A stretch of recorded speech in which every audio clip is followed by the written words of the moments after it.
And then I went and did a research project because I really wanted to understand. And I looked for every single reference I could find of Osho speaking on Osho speaking. What's the plot? What's the play? What's actually going on, right? And there are many, many, many references, and I recommend you do exactly that. Go to the Osho.com library and just type in listen, wildcard, asterisk, space, me, and that'll get you started with maybe hundreds of references where you can start to really dig down into what is this all about. And tonight I'll just give you a few little snippets from that. And a few years ago, I was doing a session with somebody, and like I normally would, I asked him, so the evening meeting is fine and everything's going okay. And I just got the feeling the light wasn't going on. He didn't seem to respond at all. So I said, well, I did all this research on for me, just to try and understand what Osho's explaining about it, and I can share that with you if you like. And he said, totally fine, and which I did. And then he came back a week later. Now, this guy had been involved in Osho's work then about 40 years. A long time. And he comes back a week later and says, you know, I meditated for the first time 3 days ago. So I really alert you to how easy it is to miss the whole plot. I mean, supposing I said, look, there's a plan to build a lovely pyramidal auditorium just near you in your city.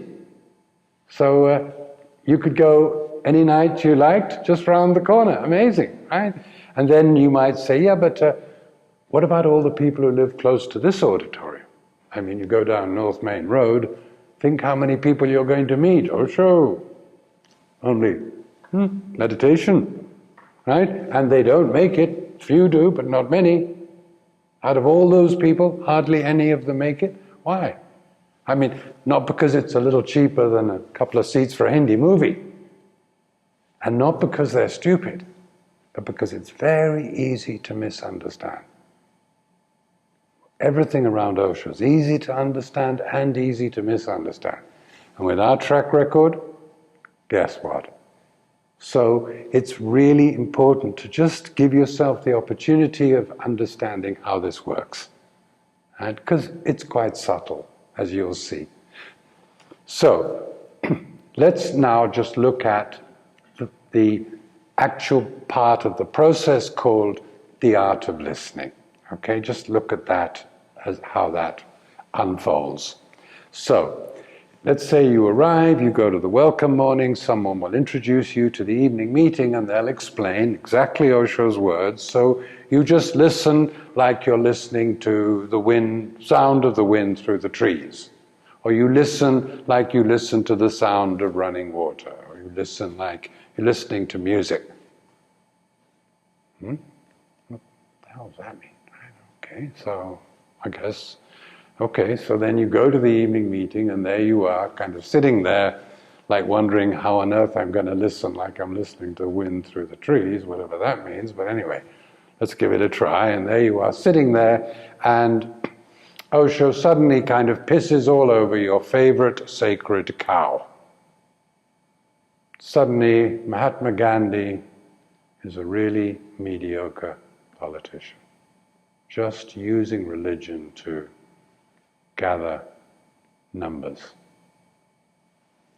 Oh, it's a bit rude, isn't it? I mean, it's spiritual discourse, right? It's okay to disagree with people, but you don't have to be kind of rude about it, do you? So you're sitting there a little sort of uncomfortable, right? And then next it may be Mother Teresa. Well, it's Saint Mother Teresa. Suddenly imagine scooping up Hindu babies, flogging them to the Catholics, and being against birth control, so there's an endless supply of Hindu babies to flog to the Catholics. I mean, think how ugly that is. But I mean, this is really too much. I mean, it's okay to disagree with people, but you don't have to be like rude about them. I mean, it's like you're now starting to get quite uncomfortable, and then maybe it's Pope the Polak. Oh, no, really, this is really too much. I mean, the Holy Father is only doing his best, and everyone's entitled to a different belief system. And I mean, you don't have to just disagree, but, this is really, really too much, So you're kind of like, really uneasy, and then eventually you kind of quieten down. It's a little difficult to get out now. I guess I have to wait to the end, I suppose. I just have to stay now, really.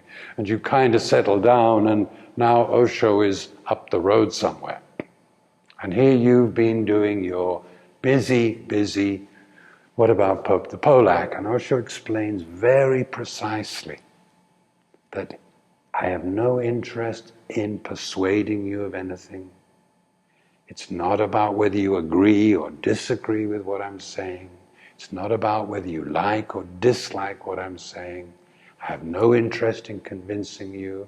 I have no dogma. I have no teaching. And that's not what we're doing here. And if anything is said that resonates with you, if you're present, you will never be able to let go of it. And if anything is said that doesn't resonate with you, and Osho's talking to many different minds, if you're present, you will never be able to hold on to it. This is absolutely key to the whole process. Okay, this is not an intellectual game of processing language and words and meaning and blah, blah, blah. As he explains, we're only going to be able to listen if we're silent. So when he says, so if you're present, then if it's for you, it goes home, you will get it. Right? Being present is being silent. So the whole game, yes, the whole thing is a meditation. And the access to whatever the content is being present and silent. And he talks about something called intrinsic wisdom. When something is absolutely clearly for you, it just goes home. You just know it's right, and you know it's for you, and it has nothing to do with agreeing or disagreeing or approving or disapproving, or that's not what my mum said. It's got nothing to do with all this intellectual process. It just knows what it knows. Okay, that's the process involved in the game of silence. And you just think how this works, right? So here you are, you're doing your kind of Pope the Polak routine, right? And let's be clear, chances are that you're not Catholic, right? Chances even higher, you're not Polish. And chances are really high, you're not the Pope. So one thing is really clear, this has nothing whatsoever to do with you.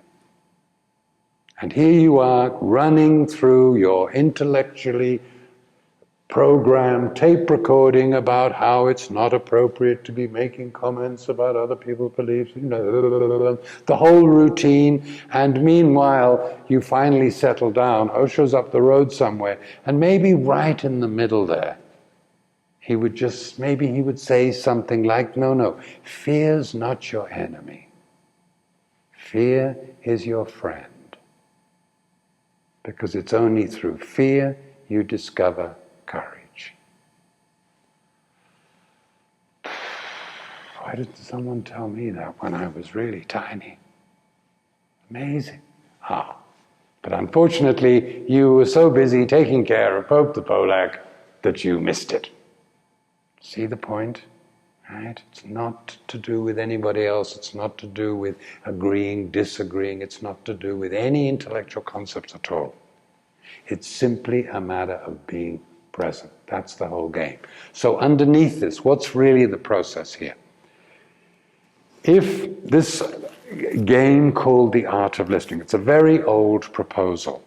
And the basic science of it, of course, is you've all had the experience of talking to someone and they're talking while you're talking, okay? And you want to strangle them because you actually want to say, listen, if you don't shut the fuck up, how can you hear what I'm saying, right? Everyone's had that experience, yes? And you also know the experience of the person who isn't actually speaking outwards while you're speaking, but you can hear their rebuttal, their answer is going, and as soon as you've finished, it all comes out. And you know they didn't hear a word you said because they've been busy getting rid of their answer and their reply, right? So we all actually know that actually people can't listen if they're either speaking outside or inside, okay? Now, supposing your project is to learn how to be quiet. Supposing you want to learn how to be silent. Aha, you mean if I could learn how to listen, I would be learning how to be silent. Wonderful idea. A very old proposal, but of course, until the age of microphones and speakers, difficult to see its application. I mean, you hear Osho talking about Buddha talking to 10,000 monks, right? But, you know, when you think about it, without microphones and speakers, apart from the guys in the front row, everyone else must have been going, what did he say? What did he say? What did he say? All the way back. I mean, who would have heard anything? Right? No wonder everything had to be written down later.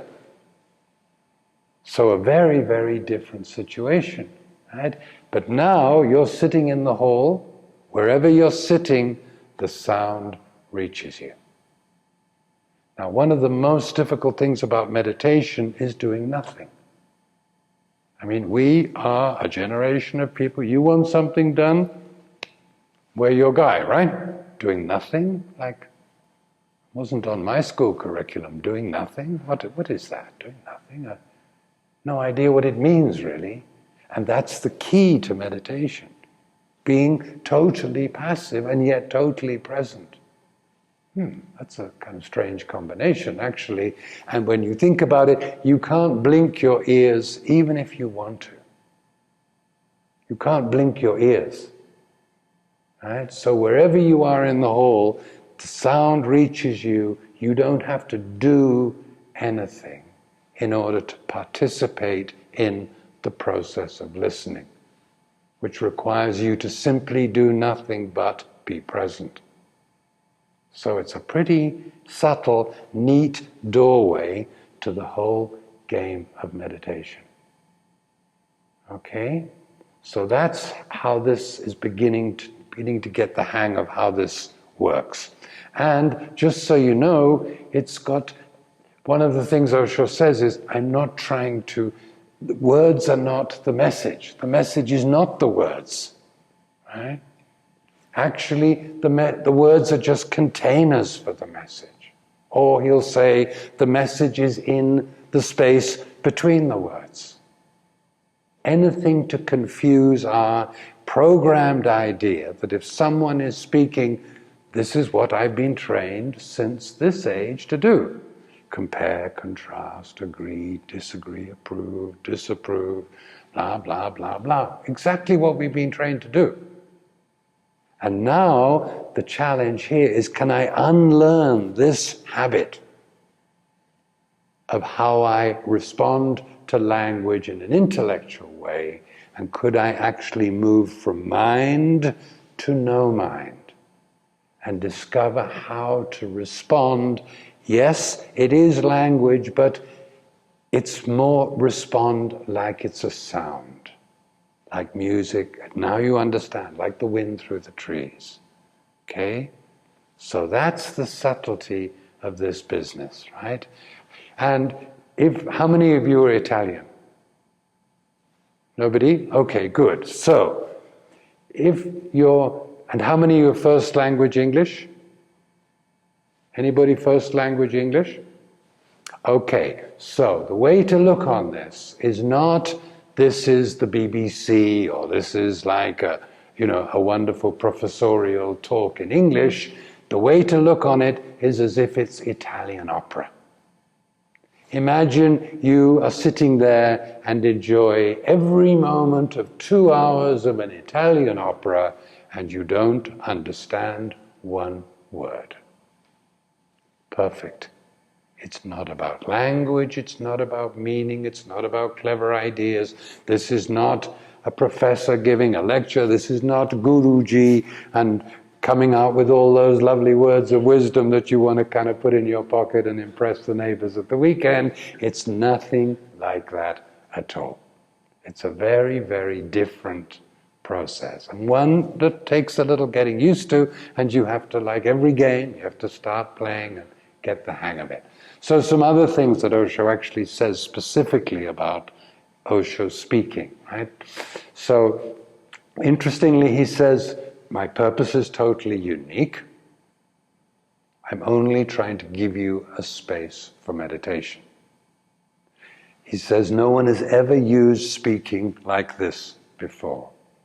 Interesting. Huh? And then he says something really interesting where he talks and says, one of the problems is that you get lost in the speaker and you forget the listener. Now you think the natural thing to do, there's a video, clearly Osho's on the video, I'm the enthusiast, I'm going to sit in the front row and watch the video. I mean, of course. And here he is saying exactly the opposite. The problem is you get lost in the speaker and forget the listener. What does that mean, you wonder? And then he says, someone asks him, what's the difference between watching and witnessing? Right? It's a great question. Right? And then he explains, you watch movies. Then you think, what's that? Right? And then he explains, you watch a movie, you're in the movie, right? I mean, it's an exciting movie, you're hoping the hero doesn't get shot and the heroine survives and everyone lives happily ever after, or whatever the whole thing is, you're really involved, right? That's what a good movie is, right? And here he is saying, basically, we're not interested in it. When you go to a movie, it's all about watching the movie, right? And then he explains, this situation is totally different. Here, what we're doing is we're watching the moviegoer. It's not about the object. It's, is there anyone there watching? And then adds on and says, and it doesn't matter what you're listening to. The question is whether there's anyone there listening. So all our perception is, it's 180 degrees different from, this is what I'm actually putting my awareness into. No, this is what you're putting your awareness into. What you're listening to doesn't matter, as long as you're present and listening. The content is completely separate. It's the listener that counts. Now you think how tricky this is. This is really strange. And you can experiment. Go to tea break. Go tomorrow and just sit in tea break and just say, I really want to go to the evening meeting tonight because I really want to watch the video. Top of the class, definitely the right thing to say, right? And then the next day you have another experiment and you say, I really want to go to the evening meeting tonight because I really want to watch the listener. Are you feeling okay? Taking your tablets? What? Completely the opposite of what you would imagine. So this is quite subtle. And he talks about it from time to time, but it's easy to be here for a while and not hear him say anything. The key is the art of listening, of watching yourself as the listener, as the watcher. It's all about the subject, it's not about the object. That's quite tricky. That requires you to participate in a way and discover what that means. Me just talking about it is just a hint. You have to actually walk the walk and play the game, right? I just don't want you to think you're turning up to a movie and then going home and wondering why nothing's happening. It's quite subtle. Right? One of the most interesting talks at that time, and you can see how little we really understood from the questions. And this, by the way, I must tell you something else about language while I remember. There was a question from an American guy, right, who arrives here and around that time, and he says, well, I'm here with my Japanese girlfriend, and she doesn't speak one word of English, so I'm just wondering whether she's going to get anything out of this. And back comes the answer in public talk. I strongly suspect that your Japanese girlfriend is going to get much more out of this than you are. It's not about language, okay? So really relax. If you're sitting there trying to understand the words, that is not meditation. Then you're in effort, you're in concentration, you're focusing, you're tense, you're trying, all the things that are absolutely the opposite of meditation, which is you're going to relax and do nothing and be present. Tricky. Anyway, this other question I was going to tell you about was when Osho's saying that the question was, apart from 20 minutes, apart from your talks, would 20 minutes a day meditation be enough? Well, you only have to be here about 5 minutes to know that 20 minutes a day is not anything close to what Osho was talking about. He's talking about meditation being a lifestyle, being conscious in your 24 hours, not something you go and do for 20 minutes. And anyway, he then looks into the audience and says, apart from my talks, I may be crazy, but I'm not that crazy. What do you think I'm doing here? These talks are the foundation of your meditation, he says. And I know someone who's been coming for ages. She thinks that means, so you go to the evening meeting to pick up tips on how to meditate. Anyway, easy to misunderstand. So Osho whacks the 20 minutes thing pretty quickly and then comes right back to this issue. And this is really interesting.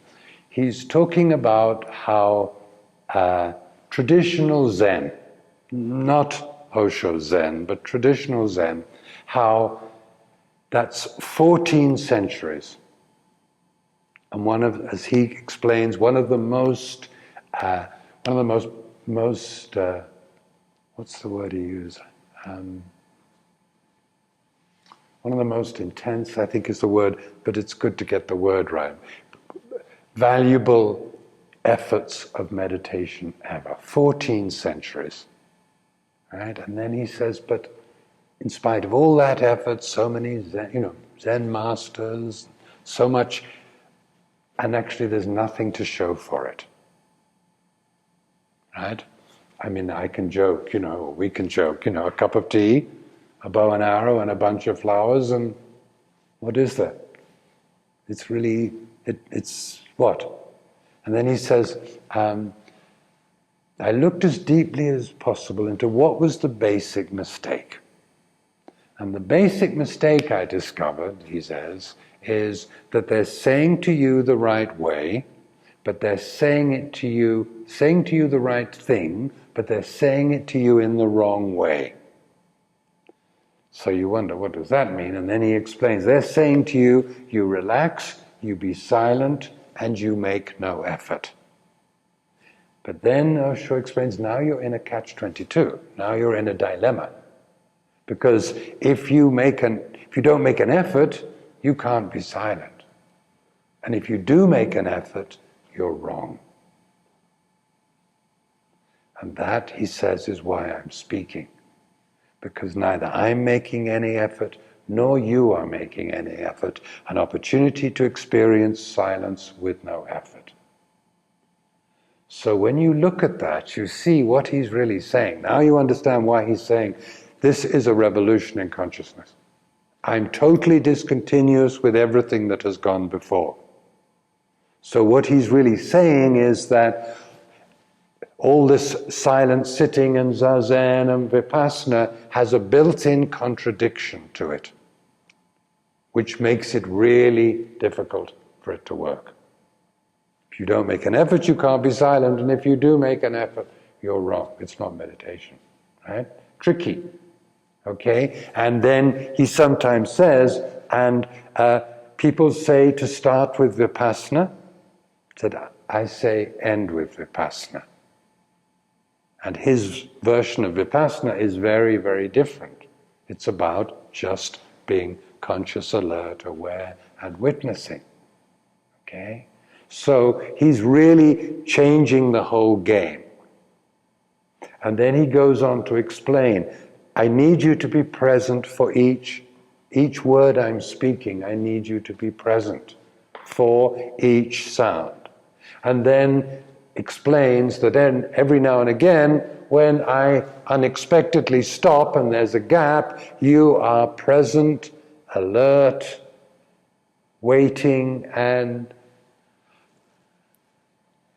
an opportunity to fall into a very empty space of meditation. He's very clear about how that works. But the precondition is we are present for every moment, which is also our way of learning meditation. So everything is included. Okay, so now let's just look at an example of, let's take Vipassana as an example, because now you'll see the connection with where, in a way, the history of consciousness came from and now where it's going. So let's take Vipassana, okay? So let's say you notice that all your life, everybody has been saying to you, make sure you turn up for this, and make sure you turn up for that, and make sure you turn up for the other, and school, and your mum's funeral, and your dad's, whatever, constantly, right? And you never hear anyone who got reminded to make sure they turn up for their own life. Funny suggestion, but actually now you mention it, how did that get left off the list? Because you can manage without, Dad's funeral, but not your own life. That's crucial. So then you say, okay, but what does that mean? How would you turn up for your own life, right? So let's say we wanted to know where this lady was, right? I mean, she could be there going, God, I hope this doesn't go on too long. It's really, I've got a date later. I mean, we don't know, right? But at least we do know a body's here, okay? So this guy can be anywhere. This guy is always present. So if you said, how am I going to learn to turn up and be present? We're going to use some physical sensation. Some sensory phenomena is, by definition, present. So, Buddha's idea, genius idea, watch the breathing. Yes? You can't not breathe anyway. And it's got little gaps between the in-breath and the out-breath. So, Vipassana, traditionally, Buddha's idea of Vipassana, watching the breathing, and if you notice the breath, chances are you're here. And if you missed it, chances are you're somewhere else. Okay? So, wonderful idea. So let's take that as a sort of starting point, because that's something we're familiar with. Something like that, yes? So there you are sitting there, doing your Vipassana, breathing in, little gaps, and breathing out, breathing in, and breathing out, and everything's going really well today. I'm staying present in and out, and in and out, and then suddenly there's a blackout.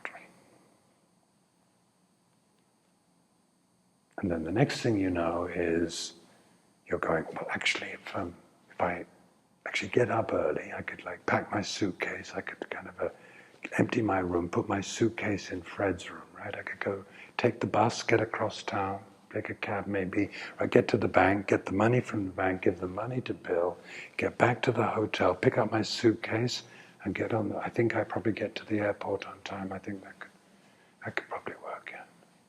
You have friends like that? You have friends like that? Yeah? So, this is really interesting. Here you are, you're present, and suddenly there's a blackout, which by definition is unconscious. That's what a blackout is. It's unconscious, right? right? We're in a daydream, right? And then suddenly we've noticed the suitcase routine, right? Now, has any of you done dynamic yet, right?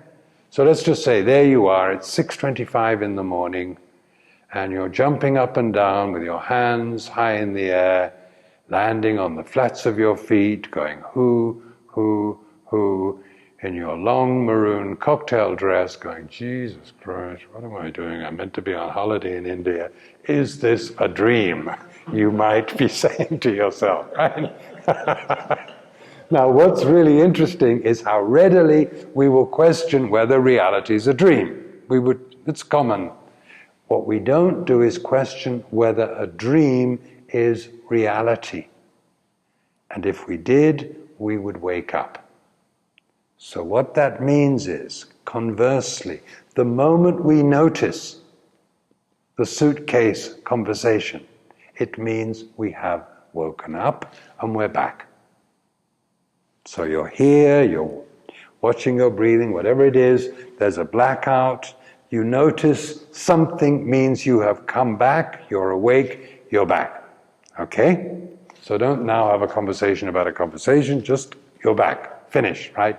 Now, the first interesting question is, how long was I away? I mean, one breath is kind of pretty similar to the next one. I mean, how did I miss lunch? How would I know? And you've all been in the evening meeting and you've had the experience of you're sitting there and then suddenly you kind of space out, miss the first line of the joke, and now everyone's laughing and you want to nudge your neighbor. What did you know that situation? So what you've already demonstrated is that in these more mechanical, physical meditations, like something like Vipassana, a repetitive process, there's no way of knowing your absences. In this situation now, it's now possible to be conscious of your absence. Now, why is that important? That's important because everything here is based on one simple hypothesis, okay? And that is that whatever we get to see, as in seer, as in watching, witnessing, the experiencer, right? Whatever we get to see, if it's an authentic, real, natural part of whoever we're meant to be, the very process of seeing it is all that's required to ensure that it flowers. And conversely, if whatever we get to see is not an authentic part of who we're meant to be, just some second-hand doo-doo we picked up from our culture, our society, our family, whatever, not intrinsically you, just a second-hand something or other, the very process of seeing it is all that's required for it to fall away on its own. Now that's the most incredible proposal you can imagine. Hence, there is only watching. If that's true, watching really divides the real from the unreal, the authentic from the inauthentic. What else would we need? So that is an incredible proposal. And because being present is the natural space, the natural state, and it is the habit of being not present, which is the unnatural space, the very process of noticing our absences brings us closer and closer to being present. Brilliant. Okay, so what have we really done? All we've gone from this physical sensation to this physical sensation. Because it just happens every time your eardrums move, it makes a sound inside your head, which, if you notice, chances are you're present, and if you're absent, if you don't notice, chances are you're absent. Okay? Exactly the same methodology. Now with a major upgrade, which we could clearly do with after 25 centuries.